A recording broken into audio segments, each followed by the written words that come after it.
12 groups instead of 8. More teams means more groups. The old format had 8 groups of 4. This one has 12 groups of 4, groups A through L. Every team still plays 3 group matches. That part didn't change. What changed is what happens after. In the old format, the top 2 from each group moved on, 16 teams total, simple. In this one, the top 2 from each group advance automatically. That's 24 teams. But then, and this is where it gets interesting, the 8 best third-place finishers from all 12 groups also move on. That's 32 teams total entering the knockout stage. So finishing third in your group is no longer automatic elimination. Depending on how you played, it might be enough to stay alive. That's a completely different mental calculation for coaches going into the final group match. Round of 32.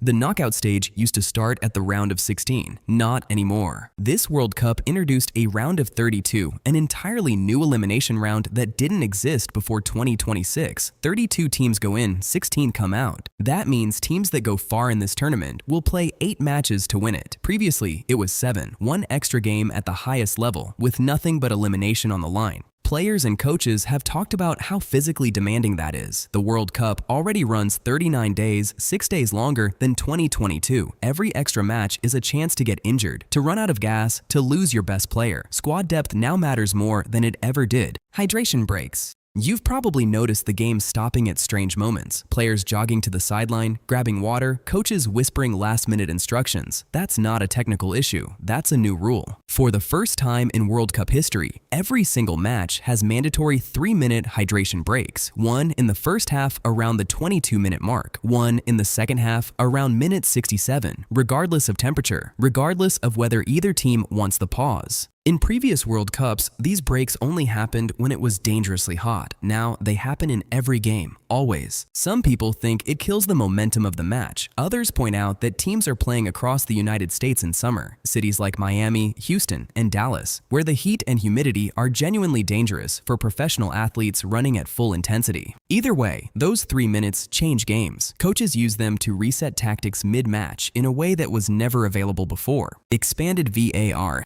VAR has been at the World Cup since 2018, but in 2026, its reach got significantly wider. There are several new situations the VAR can now review that it couldn't before. Incorrectly awarded corner kicks, fouls committed before a dead ball restart, meaning if a player pushes someone while the referee sets up a free kick, that can now be caught. Red cards issued from an obviously wrong second yellow, and cases of mistaken identity where a referee books the wrong player for a foul. There's also a detail that most people completely missed. The official match ball, the Adidas Trianda, has a motion sensor chip inside it. That chip sends real-time data to the VAR system, tracking the exact position of the ball at any moment. No more arguments about whether the ball was fully over the line or not. England already had a match where a penalty had to be retaken because of a VAR review under the new rules. These changes aren't theoretical, they're affecting results right now. Time and substitution.